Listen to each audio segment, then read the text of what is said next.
In this video, I'm going to give you the answer for this question, and the question is, what do the letters PAM stand for in the well-known cooking spray?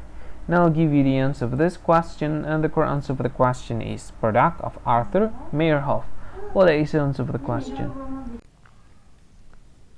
Hi, thank you so much for watching this video.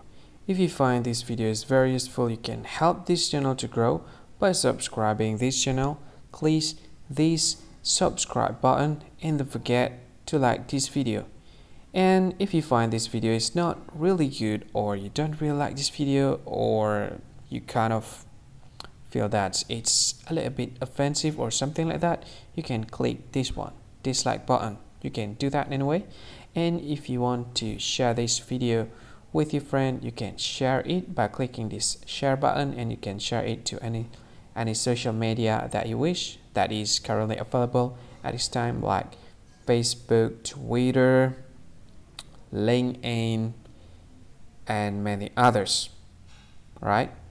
And if you want to add this video to your playlist, you can click this one. You can watch this video later, and you can find more options by clicking these three dots. And yeah, don't forget to subscribe. I think that's all of it. Thank you so much for watching this video, and see you again in another video. Bye bye.